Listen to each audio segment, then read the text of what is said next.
Bienvenidos anfibios eudemonistas a este su estanque favorito.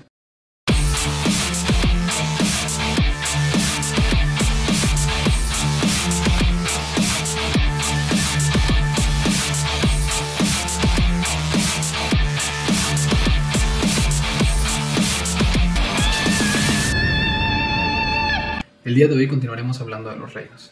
Hoy toca el reino Protozoa.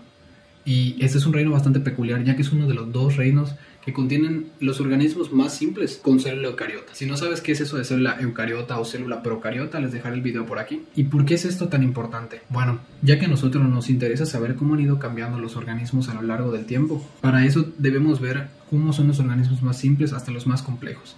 En este caso se puede decir que en este reino se puede observar la transición entre célula procariota a célula eucariota. Aquí el reino contiene únicamente organismos que contienen células eucariotas, pero son organismos muy simples. Se teoriza que a partir de esos organismos que son relativamente simples en comparación a los eucariotas más complejos, pudieron surgir otros organismos como lo son los hongos, los animales, y en caso del otro reino, que es cromista, a partir de él pudieron haber surgido también otros tipos de organismos como las plantas. Después hablaremos a fondo del reino cromista. Y también es importante aclarar que aquí ya no hablamos del reino protista, sino del reino protozoa y del reino cromista, ya que más o menos por el 2015 se realizó una división en la cual los protistas tipo planta, principalmente, no todos, pero principalmente los tipo planta se encuentran en el reino cromista en la actualidad, y los protistas tipo animal ahora se encuentran en el reino protozoa. Y bien, ahora, ¿qué es un protozoa? Se pueden definir como aquellos organismos eucariotes que no son ni plantas, ni animales, ni hongos, ni cromistas. Entonces, se puede decir que se definen descartando otros organismos, pero es importante entender que los protozoas son, como les mencionaba, algunos de los organismos más simples que existen en la actualidad. Obviamente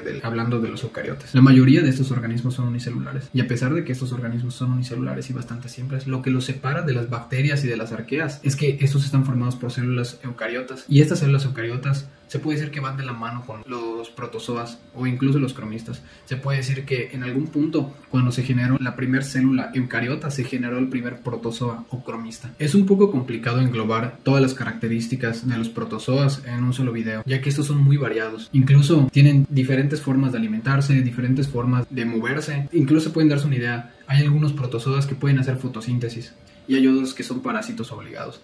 De forma general podemos decir que lo que caracteriza a los protozoa es que se encuentran todos en lugares húmedos o acuáticos. Del resto todos son bastante variados o diferentes.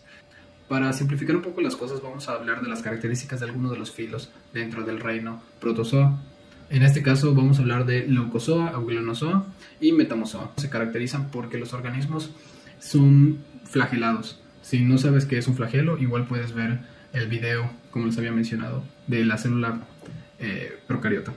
Sin embargo, para simplificar un poco las cosas, el flagelo es una estructura en las células que les permite obtener movilidad en determinados medios acuáticos.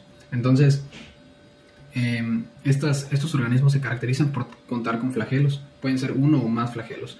Y además de contar con estos flagelos, todos estos se puede decir que tienen diferentes características. Es, como les menciono, es un poco complicado hablar de todo en un nivel jerárquico tan grande como lo es un reino o un filo, ya que estos organismos son muy variados. Se pueden encontrar de diferentes formas en la naturaleza. Se pueden encontrar como simbiontes, como parásitos o como organismos de vida libre. Ahora hablemos del filo Percolozoa. Este filo se caracteriza por contar con organismos los cuales cambian en 3 estadios a lo largo de su vida. Es decir, hay 3 etapas. Una de ellas es la forma ameboide, en la cual van a generar pseudópodos para su movimiento. Otra forma es la forma de quiste. En esta no presenta movimiento, simplemente se quedan como parásitos en los organismos. Y otra forma es la forma flagelada, la cual, como su nombre lo dice, contiene flagelos o contiene un flagelo el cual le va a permitir movimiento en zonas acuáticas o zonas húmedas. Ahora hablemos de amebozoa. En este filo se va a encontrar la mayoría de los protozoas ameboides, es decir, aquellos protozoas que se van a mover mediante pseudópodos, y justamente esa es una característica de su movimiento. La mayoría de estos organismos se mueve por deformaciones que va a estar generando, y a estas deformaciones se le conoce como pseudópodos. Y dentro de estos organismos también van a haber algunos que van a tener flagelo, pero la mayoría, como menciono, tienen forma ameboide. Además de esto, ellos se caracterizan porque se van a alimentar de otros organismos, ya sea de bacterias, de protozoas más pequeños o incluso de materia orgánica, que no necesariamente tiene que estar viva. Estos organismos se encuentran principalmente en hábitats acuáticos, y en este filos incluyen mohos mucilaginosos, que se conocen como Myxomicota. Aquí podemos ver que a pesar de que la mayoría de los organismos de este filo son unicelulares, podemos encontrar organismos que se pueden incluso ver a simple vista debido a la cantidad de células que se pueden acumular. Ahora hablemos de los microspóridos o microsporidomicetos. Estos organismos son un poco controversiales, ya que a veces se menciona que van dentro del reino fungi, otros dentro del reino protozoa, y eso es debido a que son organismos bastante simples, que aún no se sabe si realmente pertenecen a los hongos o se quedan todavía como protozoas. Y esto es debido justamente a que no cumplen con todas las características para ser hongos. Pero es un poco relativo. Algunas personas dicen que sí, otros que no.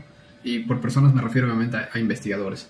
Entonces, en el caso anterior, como habíamos mencionado, los mohos mucilaginosos se puede creer que son un tipo de hongo debido a que cumplen con varias características de los hongos, pero no cumplen con todas. Por ejemplo, la pared celular de quitina no está presente. Sin embargo, en los microspóridos, aquí sí contienen pared celular de quitina. Esto es algo bastante importante para decir que son del reino fungi. Sin embargo, vamos a mencionarlos dentro de este reino para que tengan este contraste. Y por cierto, si no sabes qué es la quitina o la pared celular, te dejaré el video de carbohidratos por aquí. Ahora hablemos del filo Sulcozoa. Estos organismos se caracterizan por la presencia de un surco ventral, por la presencia de un recubrimiento orgánico debajo de la superficie dorsal, y la mayoría de estos organismos son flagelados, es decir, se mueven mediante flagelos. El grupo incluye varios organismos flagelados, los cuales son muy diferentes morfológicamente. Sin embargo, se caracterizan por encontrarse ya sea en suelos húmedos o hábitats acuáticos en los cuales se pueden alimentar de bacterias. Como pudieron observar, en este reino se encuentran organismos bastante interesantes, los cuales se puede decir igual hasta cierto punto con características primitivas que nos permiten darnos una idea de cómo eran los organismos hace cientos de millones de años.